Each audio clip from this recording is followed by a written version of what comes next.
Good evening, Midlands African Chamber. Welcome to the 2023 first Power Hour of the year. Happy New Year's to one and all. I am Shay Ololafe, your host, and this Power Hour is brought to you by our strong champion supporter, the Ewing Marion Kaufman Foundation. And again, we like to thank the foundation for their continuous contributions to this programming, the Midlands African Chamber programming, and all that we entail. As is our tradition, we like to start off this Power Hour with upcoming events, announcements, and activities. First and foremost, the Chamber has started a member referral program. So if you are a small business and you would like to participate in the member referral program, which means that you want to enroll in giving other members a 10% discount on your goods and services as part of the tribe, this program is now open. And more importantly, you can reach out to the Midlands African Chamber by email at info@midlandsafricanchamber.com or by telephone, which is 402-881-0343 to enroll in that program. Secondly, there is applications due for our nonprofit members. The Omaha Community Foundation is accepting applications for their community interest fund grants. Those applications are due on March 1st.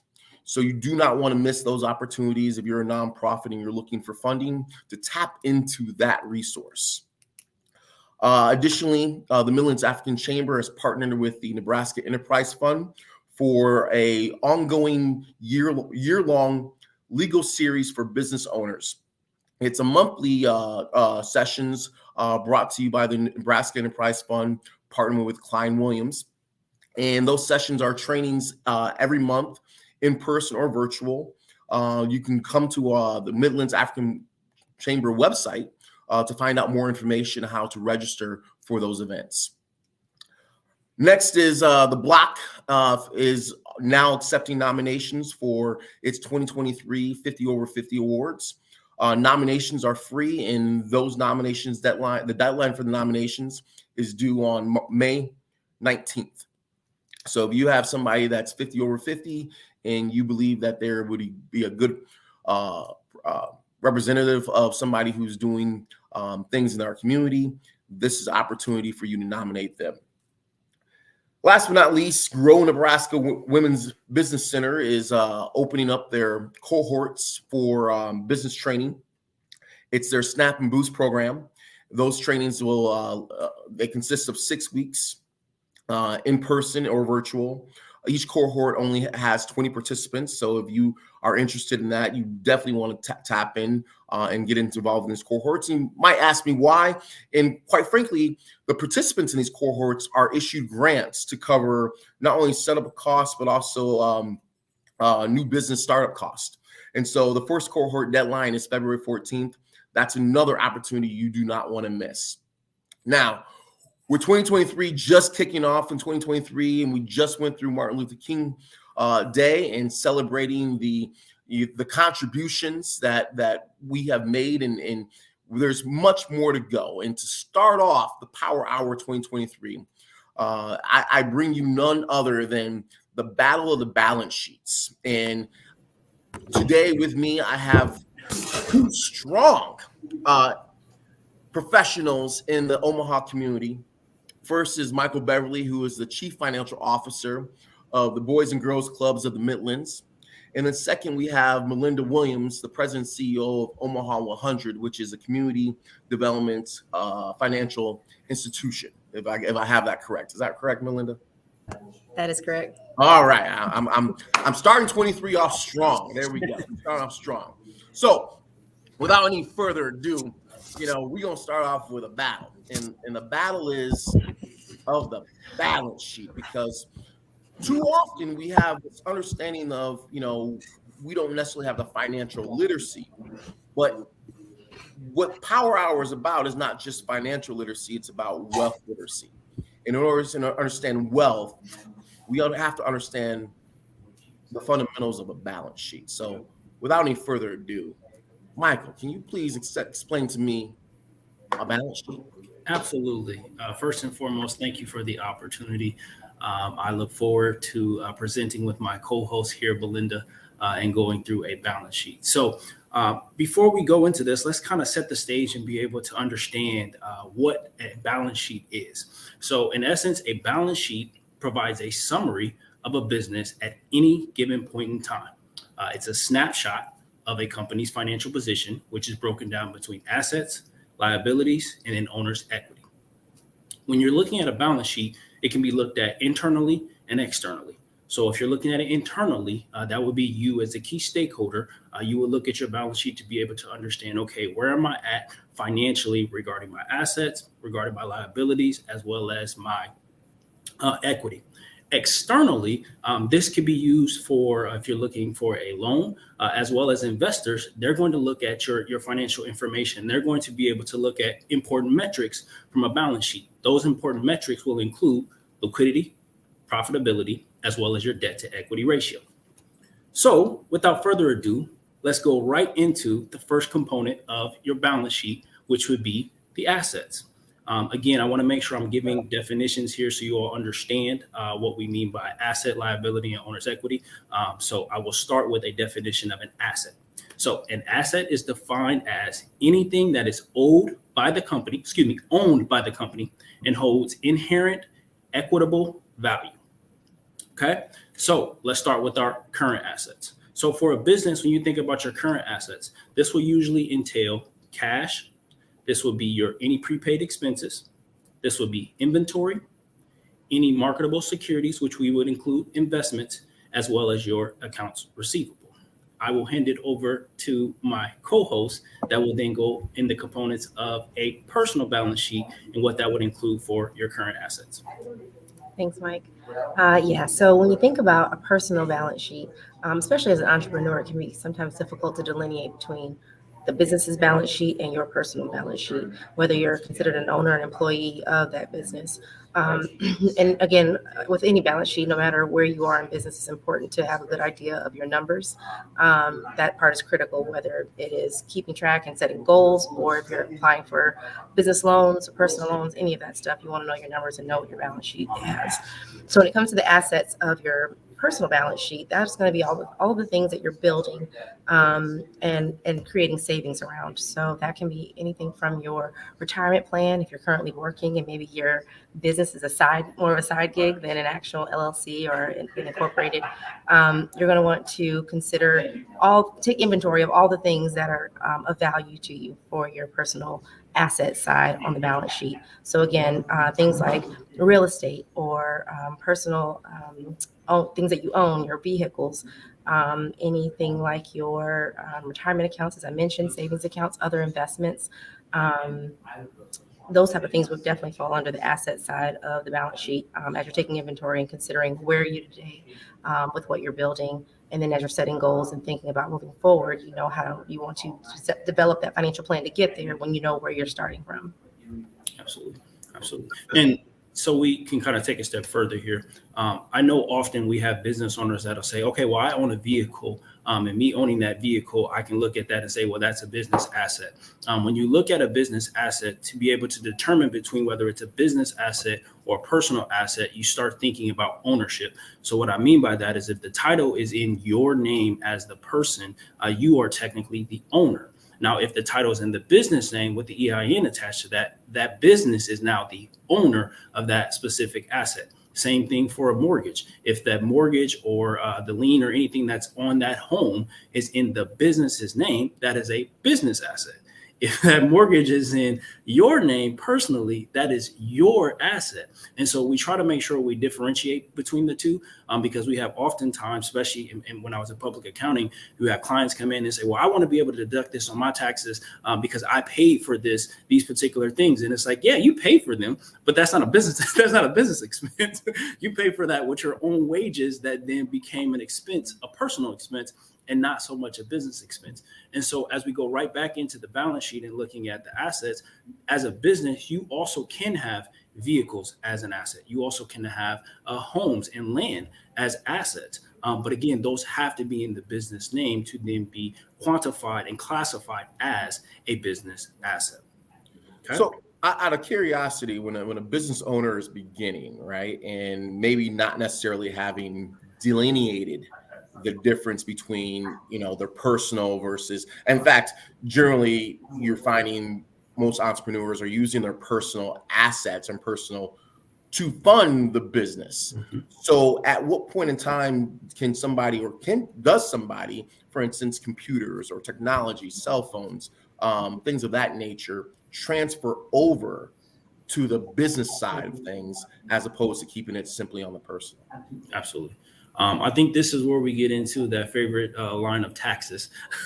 And I'm gonna be very mindful of, obviously operating in this space. We're not giving tax advice. We are not attorneys. We are not CPAs. So we aren't giving you that advice. But from that regard, if you're looking at your current asset, if you will, so let's say a computer, and you are using it for business use, if you have that sole proprietorship, you can use that, if you will, for business use. Now, the question becomes, if you are then saying, okay, well, I know that I want to potentially go and get a loan, and I need to be able to kind of classify as many assets as I can to then show that I have some type of net worth.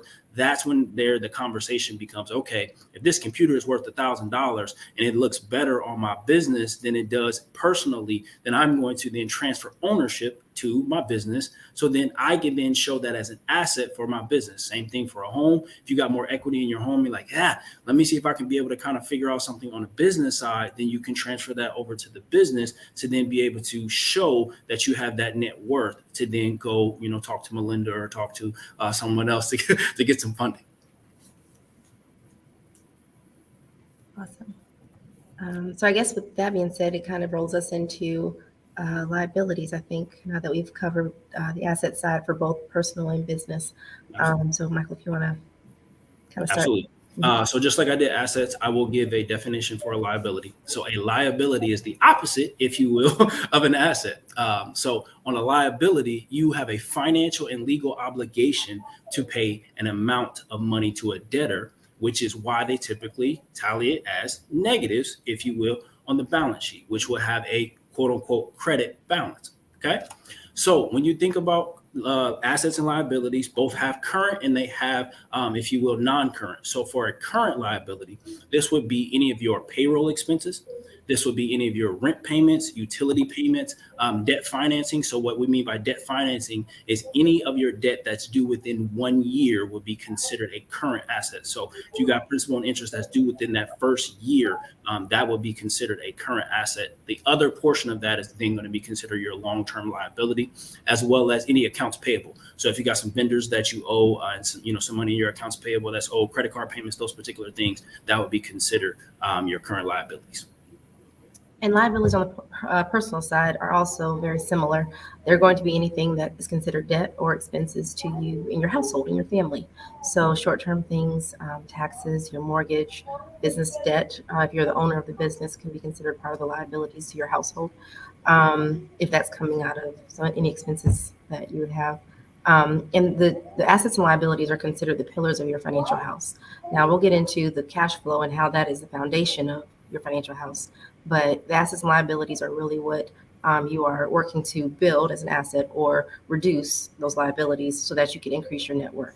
And your net worth is that number that really takes over once you stop working. It's where that income is going to come from after your W-2 income has shut off, essentially. So so those liabilities are something that you want to keep a strong handle on and make sure you know exactly where they are, what interest rates you're paying, what your payments look like. If you've got debts like the credit cards or more revolving debt, having a game plan to get those paid down and having your emergency savings built up so that you don't have to be relying on credit cards and that kind of thing. And also so that your savings and assets don't get derailed if something were to happen to you and you don't have the right protections in place. All those liabilities are tapping into those savings and reducing that asset that you're building. Absolutely. And Malinda brought up a great point, which can kind of segue us right into owner's equity. So if you think about on the personal side, you think about your net worth. That's personal net worth. Now, on the business side, you use the terms shareholders' equity. So what that means is from a standpoint of after you've taken into consideration all your liabilities, as well as obviously your assets minus liabilities, then get you your shareholders or owners equity. So from a quote unquote net worth standpoint, that's the same thing as looking at your business's equity. What's my equity component of my business after taking into consideration debtors that I have, as well as any liabilities? Any assets that I have. Okay. So the big component of that, which a lot of people like to go into, as you think about your owner's equity, there's this piece called your retained earnings. Your retained earnings literally flows right from your P&L, your profit and loss statement. So how do we get to your retained earnings? So we're going to go segue right into, because I know a lot of people, when we talk about balance sheet, they're like, well, okay, I get that. It's a point in time, which it is. A balance sheet is a point in time. But what people like to talk about is the profit and loss, which will then lead us right into your cash flow component on the personal side. Okay. So when you think about as a business, you got your balance sheet, again, which is your point in time. And then you think about from a business standpoint, how do I make my money? You then have your revenue, which is on the P&L, the profit side. So you start with your revenue. So again, that's going to be any sales, any services that you then provide to your potential clients, customers, those particular things. That is what we consider to be your revenue. Okay.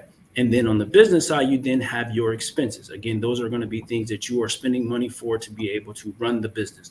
Utilities, you got marketing, you got advertising, you got wages. All of those things would be then considered expenses. Okay. So you take the revenue minus the expenses, you then get to what we call profit or net income. Okay. Hopefully we got some profit. Make sure I be very mindful. Hopefully we want all of you to have some profit. Okay. So that number, that final number, that net income number flows right over to your balance sheet to then be considered the retained earnings. So when they close out your books, they put whatever that difference is, they put that into your retained earnings. And then you can see that number fluctuate, but it usually only fluctuates at the end of the year. For a nonprofit, it fluctuates definitely at the end of the year when they do your restricted versus unrestricted, but we won't go into that component because that's the difference between a for-profit and a nonprofit. Okay. So I hope I didn't go through that too fast. I wanted to make sure I kind of broke that down so people can kind of understand when they're looking at their balance sheet. You also have to take into consideration your profit and loss statement when you get down to owner's equity. Now, just to be clear, right? The profit and loss statement's over a period of time. Yes. Yep. So in that period of time, when you translate that over to the balance sheet, which is just a snapshot Correct. of that time. Yep. Of that point in time, I should say. Right. So the balance sheet can, if you're doing it quarterly, it could fluctuate on the basis of your profit and loss statement and what those return earnings are. Absolutely. Yep. And so retained earnings, that's why you usually only focus on that at the end of the year, because you're basically you're closing out your books and everything goes into retained earnings. That's why people only look at their balance sheet, every now and then or every quarter. But I don't want to minimize the value that a balance sheet has, because it really does. Like, you can look at your P&L, obviously, to be able to determine how much money you made and then how much money you spent. Absolutely. It's great. But from a standpoint of, okay, if you're just looking at your P&L, you have no idea how much debt you're in. You also have no idea what your cash balance is at that time, because all of that's on the balance sheet side. You have no idea what your assets are. How many cars do you have? How many homes do you have? What's the value of all those things? Where's your investments at? You will post entries for your investments to adjust the balances based off of the market and those things. Where's that at? You have no idea if you're not looking at your balance sheet. So there's a huge component of making sure you're looking at your balance sheet to understand where you are at financially, and not just from what money you've made and what money you spent. And I think that's helpful. Sorry, just going to say, I think that's helpful to help set expectations when you're working with a professional, to know that they need to be providing you with these different reports or these different statements: income, P&L, balance sheet, all these different ways for you to understand your numbers and really have a great snapshot of the health of your business. Yeah, so I just want to make clear that when we're talking about a snapshot, we're actually talking about the snapshot of the entirety of the business or personal. Correct. Right. So we're looking at big picture, the full frame of what everything is going on, versus the piecemeal, which would be the profit and loss statements. Right. Correct. And that's piecemeal on a given period. And we're only looking at certain things, but not everything. Right. But to be honest, they do all work together. I mean, it's a holistic exercise that you're going to be doing when you're assessing the business or setting goals, thinking about how you want to structure marketing and target audiences, and just understanding what's creating the traction that you need to get to the goals that you have for Absolutely. those different things. Absolutely. And that's such a great point, because if you do any type of transactions on the balance sheet, that could go right over to your profit and loss. So if you sell an asset, that can then become revenue. Based off of if you obtain a gain, that's going to go onto your P&L. So they go hand in hand. That's why they're called financial statements, because they go hand in hand. Oftentimes, and we are saying this on purpose, we're being very mindful of our words here. We oftentimes see business owners or entrepreneurs only focus on their P&L. That's all they care about. They're just like, all I care about is how much money I made and how much money I spent. Good, great. I'm glad you know your numbers in regards to that, but you don't know your debt to equity ratio. Where's that at? And that's a big component, because when you go in front of these lenders, that's the first question they're going to ask you. Okay. Because they want to know that plays a huge role into the factors in which they use, in the criteria in which they use to approve those loans. And to assess the risk they're taking on by giving you a loan. Absolutely. Okay. And then the one other thing I wanted to say, what makes it unique in this conversation is that a business owner or entrepreneur has double duty. Not only are you looking at your business's revenues, profits, and losses, you're considering your own personal income and goals, and what you're trying to accomplish overall for your family and whatever the legacy is that you want to leave. So it is a unique position to be in, to be looking at numbers on both sides, and trying to make sure that they both are going in the direction of whatever your long-term goals are. So that being said, I think we kind of had a little bit we want to touch on with the cash flow. Yes. Okay, I'll let you go ahead and jump into that. Okay, so always think about this, and I'll be mindful when we talk about these things, because from a business perspective, your cash flow statement can be very confusing, if you will. The reason is because you got 3 different buckets that is broken down to those particular things. I will not go into all of that, because I will confuse you and get into accounting language and all those things. So one of the things that we always try to say to be mindful of when you're thinking about your cash flow is like, okay, where am I at this point in time to be able to cover any expenses or debt that I have right now? So what I mean by that is if I have $500,000 in my bank account right now, but I know in these next 10 days, I have this much amount of accounts payable that's coming up. I have this debt payment that I got to take care of. I have these particular things that helps me from a cash flow standpoint to be able to understand, okay, here's what I can cover within these next 10 days to be able to take care of all of the expenses that are then coming up.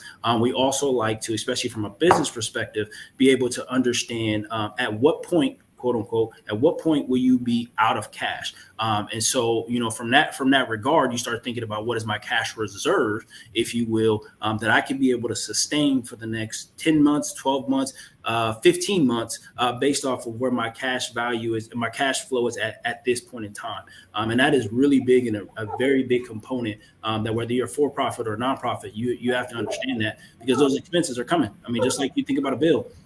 Businesses, we got bills too. You got to be able to cover those bills. So I would look at it from that regard, in regards to the business side for your cash flow. And on the personal side, as we all know, cash rules everything around me, right? So when you're thinking about your cash flow, it is the foundation to all of your other financial planning activities. It provides the source of income that's going to be building those assets and acquiring assets. And then it also is the way that we're going to be paying off liabilities, paying down debt. And so having a good understanding of what's coming in, and from what sources, understanding the taxes that are coming out of that and the insurance expenses that are coming out of there, and then all of the debt, to then know what's left over, and then making sure that you're putting the highest and best use to those leftover dollars, so that we are making sure the dollars that you worked so hard for are working hard for you as well.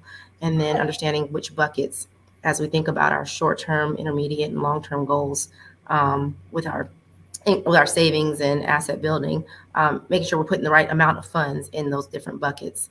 And then it breaks out into a diversification and allocation and all the other parts of investment philosophy and choosing investments. But that cash flow really is the driver and foundation to your what I call living balance sheet for my clients, and where we want to start when we're taking inventory and then assessing those different revenue streams, as well as where those dollars are going. So if I'm understanding this correctly, we're talking a matter of, as you put it, holistic, right? Mm-hmm. So we have the balance sheet, we have the profit and loss statements, and we have the cash flow. And each of them are working simultaneously together. And most importantly, for those entrepreneurs who are looking to get financing, whether it's through traditional or non-traditional venture capitalists, these are the fundamentals that are going to need to be known, not just one part of it, but its entirety. Mm-hmm. And not only that, but then to understand how to drive your expectations or your goals based upon where you are now in order to where you get to the future. Am I clear on that? No, you're absolutely right on track. And I'm sure everyone is familiar with SMART goals and the acronym: specific, measurable, achievable, realistic, and time sensitive. And it's impossible to have goals that have those criteria if you don't know where you are today, where you're trying to go. Mm-hmm. How do you know what's realistic if you're not really certain what kind of cash flow you're working with, what kind of what's left over for your lifestyle and what's left over for savings, and then having an understanding of how long it's going to take you based on those numbers. Or to set goals for how you want to change that and increase what you're making, or study more so that you can get a raise, a different position, start a business. Any of those things, it all really starts from understanding these numbers. Absolutely. And so, for entrepreneurs who are just starting out, is it something they can do on their own, or is it something where a part of your startup team, as in, do you need your accountant immediately?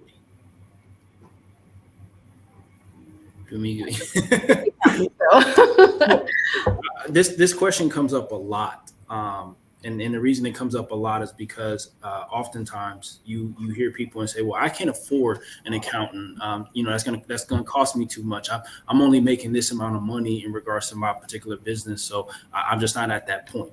And rightfully so, I understand that, but I always tell people that you can always be able to find ways to set aside money for the things that are going to be able to prosper you to where you're trying to get to. So what I mean by that is if you're trying to make this $5,000 business into a $10,000 business, then you need to be investing in the business. And if investing in the business means invest in an accountant, or invest in an attorney, or invest in a financial advisor, or invest in a trainer, whatever it is to be able to obtain that goal, then that's what you have to do, and that's what you have to set aside. But before you do that, I think you realistically and be smart with the fact of, okay, I may not be able to afford a CPA firm at this moment. I can be able to maybe be able to get someone who's doing something on the side that can kind of help me run through these things and have an understanding of these things. Or maybe I have $500 right now. I can go take a course at Metro and take Accounting 101 with Mr. Beverly, because I teach it, and I can take you through. I can take you through these things and help you understand a balance sheet, help you understand a profit and loss statement, so then you can be able to do it for yourself for at least a year or so and say, okay, well, I'll get QuickBooks set up. I went through Metro class. I understand how to use this. I can go do a online class with QuickBooks. They'll take me through how to be able to set this up. All of those things, you invest in yourself to then invest in your business to then be able to help your business grow. I know I just said a lot and I gave you a lot of gems, but I can step back and go through each one, but I want to bring it back to, and I say this to every single business owner: if you aren't investing in yourself and in your business, you aren't trying to actually grow this thing. Ooh. Can you repeat that one more time? One more time. If you are not investing in yourself, in essence, investing in the business, then you really aren't trying to grow the business. You are literally just doing a hobby. And it's okay to have a hobby. It's perfectly fine. But as a business, you got to invest your time, your effort, and your money in it to be able for it to work. Come on, 2023. Bring it. Because, I mean, reality is too often we are having businesses are nothing more than a hobby because we don't know how to grow and scale. And in order to grow and scale, it starts off with such fundamentals, and not just the financial, but the wealth, right? And I think this is what you're touching on is the investment is the wealth investment, right? We're looking long term. We're not just looking into tomorrow, next week, next month, but over the course of time and letting that grow exponentially. Absolutely. And so, to address the other component of it, I wouldn't say there's a quote unquote sweet spot of when you should hire a CPA. But as you think about from a standpoint of revenue, a lot of times after you get to that mark of like 15,000 in revenue, that's when it really kind of makes sense to say, okay, maybe I need to start bringing someone in to be able to start really looking at things. That doesn't mean you got to hire them. Again, there is components where a CPA can just kind of review it for that time period, and they just charge you for that hour or however long it takes them. And then as you continue to grow and you get up to 25,000, 50,000, then you start really making that determination. Okay, now I want to bring you on full time. So as you grow, make sure you're investing in the actual relationships that are going to help you continue to grow to the level in which you want that business to grow to.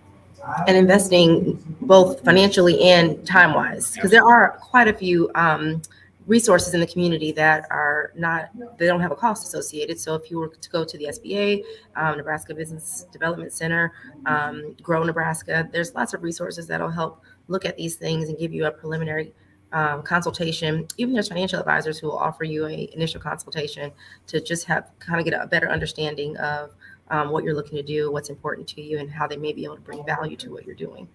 And if they're trying to charge you off the bat, in the world of financial advisors, I would say you may want to keep shopping because that's part of the relationship, is making sure that someone cares truly and genuinely and wants to understand you and your unique situation, to understand whether or not what they can offer you is going to bring value.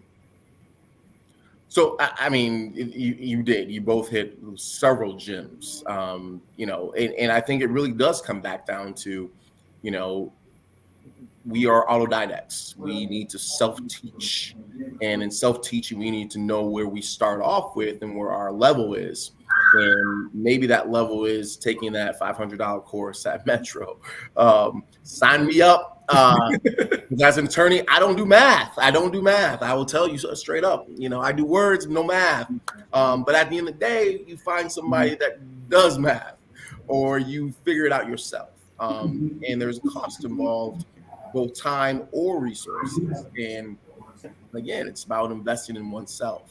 So going out of curiosity, just throwing this out there, right? Because too often we have entrepreneurs who are either starting or they're already in. And one of the biggest issues that come up is insurance, whether it's life insurance, health, but when it comes to actually the life insurance, to be able to ensure that business continues on even after they may suffer, where does that go on the balance sheet? So Mike probably has a different place for it in the business owner's balance sheet. But when I was mentioning your financial house and how those assets and liabilities are the pillars and the cash flow is the foundation, the roof of your financial house is protection. And it's going to be different insurance pieces, because that's a single thing that will derail all of the rest of it. And people, most times when I have my meetings with my clients, I ask them what they feel like is their primary asset, their biggest asset. And they usually will say their home. But really, your number one asset is you.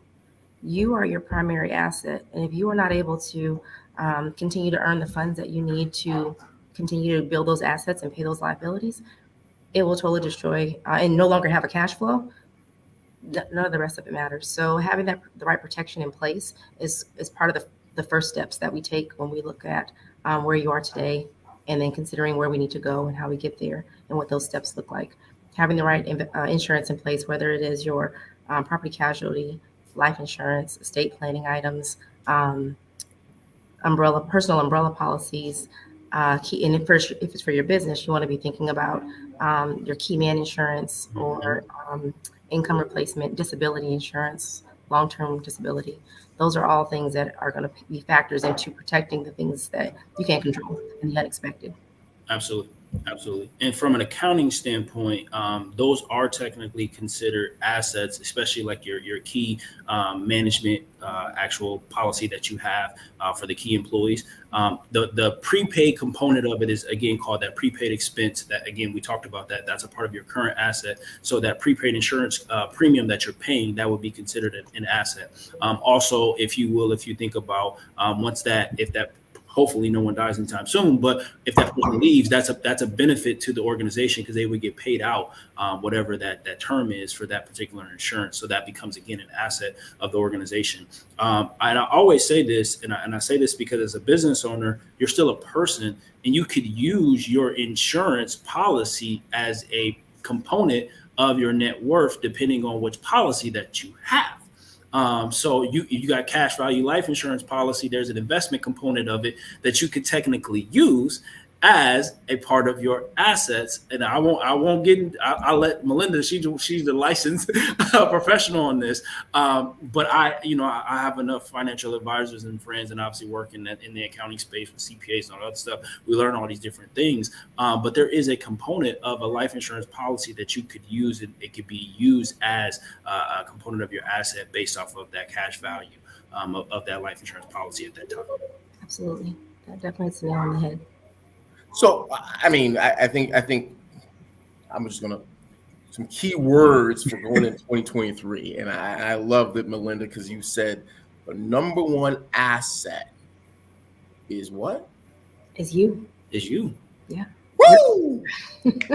I mean, so first off, we're talking then how to protect that asset, and that starts off in making sure that you have the right roof over your head, and that includes the financial parts, and whether that's the insurance or whatever policies you need, that's important. And then more importantly, then you can also, I don't want to say double dip, but essentially, depending on how that policy is set up, it can then be shown as an asset in and of itself. Absolutely. And then if you want to take that a step further, thinking about if you are the asset, if there's intellectual property, trademarks, or patents that you have, that you can then be able to go down the attorney route and get all that done, that can also be it's not a current, it's a non-current asset of the business, but that is, again, still an asset. So, I think in the biggest component we keep saying here is thinking about you and what you bring to the organization, and how you are technically an asset, but then what the things that you bring, the things that you do need to be figured out how you can put them on paper to then show those that are looking at them, whether that's internal or external, the value that you bring based off of the numbers that are on the paper. So as a 2023 new business owner, and I'm like, I just got ideas, right? And like I'm looking to create this financial goal and opportunity. And what I bring to the table, one is the idea, so that if I heard you correctly, it's the intellectual property that now can be shown as an asset. So to even begin with, people who are starting off and writing their business plans and coming up and formulating that intellectual property, is it as soon as you got the trademark and copyright, or is it simply, you're in the process? Once you get the trademark and the copyrights. Yep. So once you get those individual things, you now have assets to the company on top of yourself. Correct. Correct. This is going to be a strong year. I'm just saying, we started off strong. We got the biggest asset is yourself, and then my favorite. The favorite one is, if you're not investing in yourself, you got a hobby. You're absolutely right, though. This year and the next coming couple of years are going to be major, considering the funding that's coming to the state for entrepreneurs and individuals who may need business loans to build capacity, scale, and grow their business, and take it from an idea to, or take it from a side gig to an actual business that's ready to scale and go global or whatever it may be. And Omaha 100, the CDFI, as you mentioned, that I'm a part of, we have been chosen by the state of Nebraska as one of those entities to help distribute those funds to community and to folks that traditionally experienced different barriers and access to capital. And so we want to make sure that we're being innovative in our approach to access to capital, and so that we were eliminating those barriers, making sure that our community is able to thrive and grow and have the same economic development that the rest of the state enjoys. Absolutely. And so in order to do that without being rejected, it starts off with the basics. Yep. Which is why we are having this conversation. Why we're having this I want y'all to be ready. Absolutely. Because she's absolutely right. They will ask for a personal balance sheet. Yeah.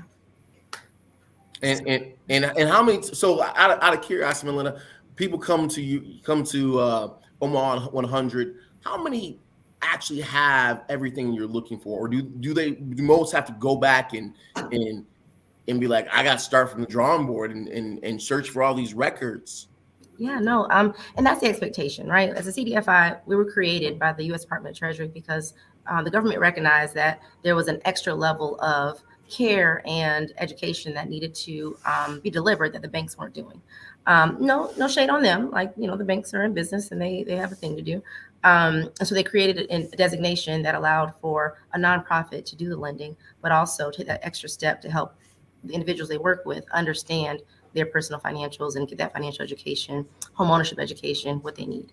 So the past 30 years, Omaha 100 has been focused on mortgage lending and home ownership as that American dream that helps people build legacy. But we recognize there's been an evolution of the American dream, and there's other pathways to wealth that are not just home ownership.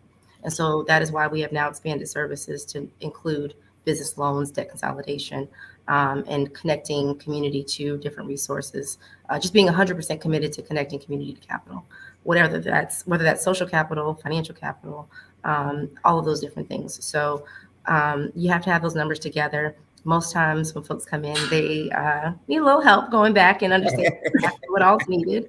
A long way to say yes. We have the patience and the time to go through that with you and help understand exactly, and then get you connected to whatever resource may be needed as an intermediary to get those numbers together, get those statements together, and then come back and go on to the next step and really quarterback that experience with you. And Michael, I mean, I'm gonna tag you in because you're the professor, and as a professor, what do you tell your students? Absolutely. And when you start off with financial statements, the balance sheet particularly. Yep. And so it's what I always say is, when I tell you this, it's going to start off as jargon, because that's exactly what it feels like. It feels like accounting jargon. And I'll also preference, especially because Malinda will appreciate this from a banking world, it's backwards if you think about it. So if you think about your personal checking account, when you get a credit, that's great. You got a direct deposit. You just made some money. You good. Balance is looking great. When a debit comes out, you have spent some money, right? Something has went out and you're like, oh my gosh, where did my money go? You didn't spend the whole weekend going out and brunching. That's what happened. You know what I mean? But if you think about it on the business side, it's actually opposite. So what I mean by that is an asset has a normal debit balance. So that's good. In order to increase our assets, we need to have a debit. And then a liability has a normal credit balance. So that's bad. I don't want liabilities. And so I always tell my students to understand that when you come in this class, you're going to have to think a little bit differently than what you think about with your personal checkbook. And that's on purpose, because it's the business. We want you to think about it as a business. And so I always preference that as everything that you do personally is for personal. You're coming in here and you're a business owner now. So I started speaking to you as a business owner. So as a business owner, this is what your cash accounts should look like. As a business owner, this is what you have in debt. As a business owner, this is what you have as your shareholders' equity. And that's the conversation that I take with my students. And then I take them through real world experiences. So if they go and buy a vehicle, I take them through the transaction and say, okay, you now as a business just bought a vehicle. Here's how you book that entry. And here's how it would go on your balance sheet. Hey, you got some debt and you're trying to pay it all off. Here's the entry that we need to make to get the debt off of your books. Hey, we just sold some investments. Here's the entry we need to make to get those investments off your books so you can be able to show that gain. Those are the things that I take my students through so then they can be able to understand the balance sheet impact, but then goes right into what's your P&L impact based off of those entries. So if I just to summarize, I'm a little, I don't do numbers. I said it from the jump. I don't do numbers. I'm an attorney. And so in order to understand the business, you got to think of it like a business. Yes. And that's not necessarily the same way you think of it as your personal. No. And so in order to understand, in order to show, you need to understand the jargon, the accounting jargon to begin with. Absolutely. And that's going to take some time. Absolutely. And that's going to take some investment. Yep. But you're investing in yourself. You're investing in yourself. And you I'm gonna say it because we all here, we Black folks, you got to be able to speak that language when you get in those rooms. Because if not, they'll talk circles around you. Unless you come to Omaha 100. Hey. We will not talk further around you there, but I want you to get into every single room and be able to, not that you got to be an expert, but you have some level of understanding of the words that are used so you can contextually be like, you know what? I know what an asset is. You know what? I know what a liability is. You know what? I know what owner's equity is. And then when those conversations come up, you can then be able to use that knowledge to then propel you to whatever level you're trying to get to. Again, growing and investing in you. So then you can then continue to get to the levels in which you need to get to. But all of that starts with understanding these terminologies and how they affect your business as well as you personally. All right. So out of curiosity, and you may or may not have it, but do you have a sample of what a balance sheet might look like? I can share with us kind of what I go through with my clients as we are looking at their personal side and doing their personal financial planning. And it would look a little different when you're looking at the business because there's specific different reports where the P&L is going to fall under and the balance sheet on different line items. But to give people a overall picture, can I share my screen? Let's see.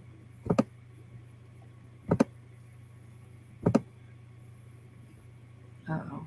All right, maybe tech savvy here. Hold on a second. All right. Can we see that? Yep, there we go. Sure can. Okay.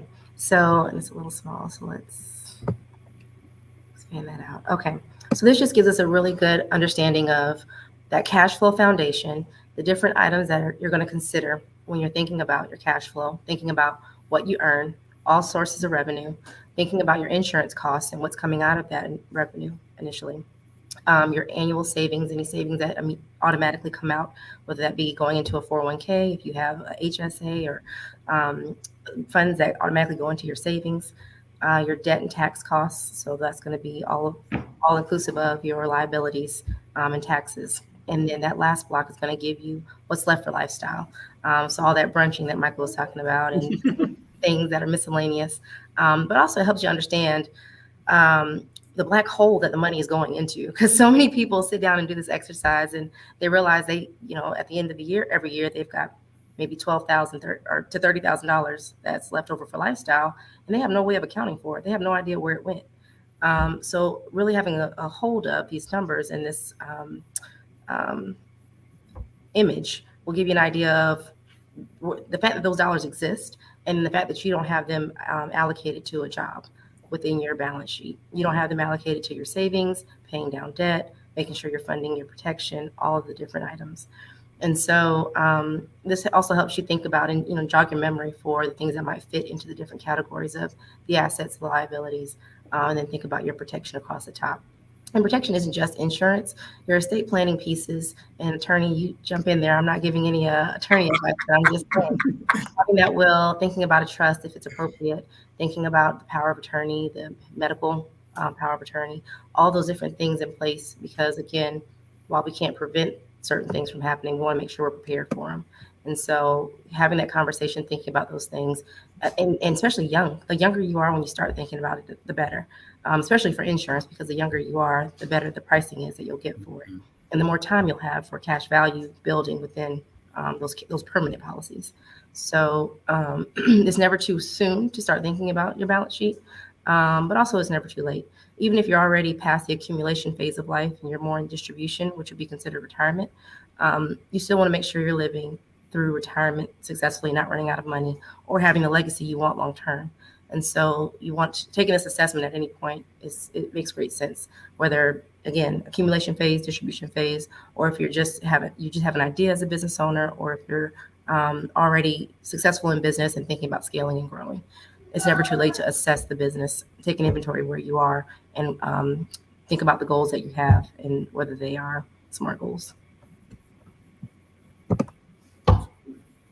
Fantastic. I mean, I think this is the best way to start off this year, right? And understanding fundamentals and foundation and what it takes in order to grow and scale in this year and the following years to come, which starts off with understanding your cash flow, and then the pillars, which is your balance sheet, along with your profit and loss, but ensuring that you thought about it all the way through and be able to articulate and be able to speak intelligently and knowingly about what each of those components mean. I don't do estate planning, so I will defer into another power hour on that piece, and along with insurance. I think we spoke very, very highly on the importance of how do you protect the number one asset in succession planning. Those are all things that are built into not only building wealth today, but maintaining wealth and passing on generational wealth. Too often we are focused in on just the short term of how do I cover the expenses and build today, as opposed to the legacy that we're trying to leave for tomorrow. And with that, we have just a couple more minutes before we end our power hour. But any final words of wisdom for either one of you? You want me to go first? No pressure, no pressure. Words of wisdom. My favorite line that I always say to myself, and I would say this to entrepreneurs, is find joy in the journey. As you think about, we talked about a lot tonight, but as you think about where you're at in your journey of entrepreneurship, whether it's 10 years down, you've been in this 10 years in the game already, or you've been in this 10 days, find joy in this journey that you're on, and understand that it is a journey and it is not a sprint. It is a journey. And so if you felt as if at any point in time throughout this conversation, oh my God, they are talking over my head, I have no idea what they're talking about, understand that it took all of us a journey to get to this point, to be able to speak on these things and share this knowledge with you. And you have the opportunity to do that too. If we've spoken something today and you're like, man, I've been hearing this and I already know all these things, I implore you to then find the joy in the journey, to then be able to pour in yourself, to know that you have room to continue to grow and learn something new. Just because you heard it today and you've already heard it before doesn't mean that does not mean that you can't go out and learn something new or deepen that knowledge of what you have already learned to then become an expert. And even when you become an expert, then you go and learn something else again to continue to build. Because as we stated at the beginning, if you aren't working on you, then you just get a hobby. Woo! Malinda, I know he asked if you want to go first. I did. I set myself up for that. No, I would just say there's so many things. I mean, we did cover a lot. But one of the things that I think is really important is if you're going into entrepreneurship, just protecting your mindset and making sure, in the same vein of thinking about the joy in the journey. There's a book by Jim Collins, it's called Good to Great. And in there, he talks about the Stockdale paradox.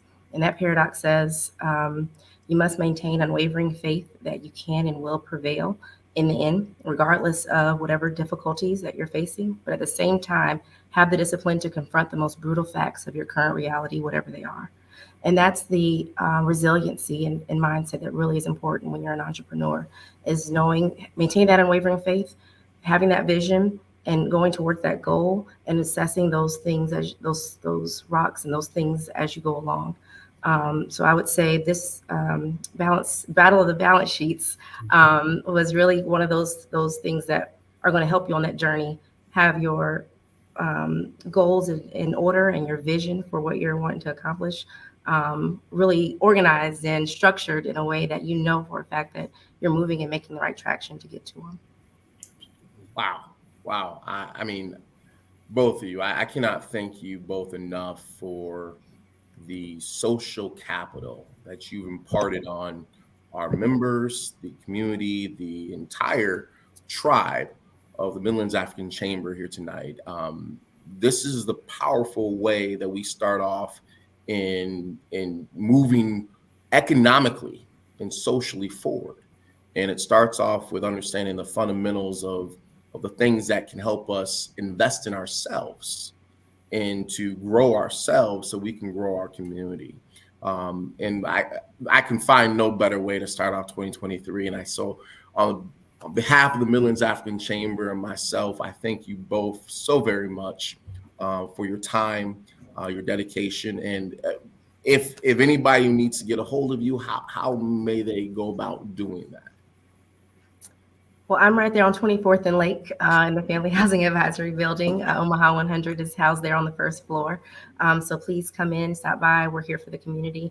If you're interested in whether it's homeownership or entrepreneurship, we're here as a access to capital partner. So we're looking forward to being able to work with you and serve in that way. Absolutely. Well, I'm down at the Boys and Girls Club, but you probably don't want to come down here because the kids going to look at you and be like, who that? So you can find me on LinkedIn. I'm Michael Beverly Jr. on LinkedIn, as well as Instagram. If you're looking for me, I'm not on Facebook, but more than likely you can find me on LinkedIn and I will connect with you that way. I mean, but you're on Facebook now because we live. Yeah. I'm on Facebook. So you know. And also at the next Midlands African Chamber event, because Omaha 100 is a proud member of the chamber, and we love supporting the events as well as attending. So. And Michael, last but not least, you said you teach. So yes. When's your next class? Yeah, so I teach at both Metro and I teach at Bellevue. So my next class for the spring, actually, so we got about 4. So I think, is it March? Beginning of March will be my class for Metro. And then for Bellevue, it's around the same time because we got about another 4-5 weeks left of that class. So about the end of February, beginning of March. So opportunity, right? A resource Absolutely. Out there, and you can tap into a class and here it is where you can get the sticks and bricks and know the jargon to better yourself, to invest in yourself, to grow yourself. Absolutely. I would love to have you in my course. So come on through. I do accounting 101, all the way up to accounting 303 and all those beautiful things. So come on through and I will do the best that I can to impart this knowledge into your brain and hopefully into your pads. Absolutely. Thank you both so very much. That is just about our time. I want to give a shout out to the Ewing Marion Kaufman Foundation once again, strong supporter of the Power Hour.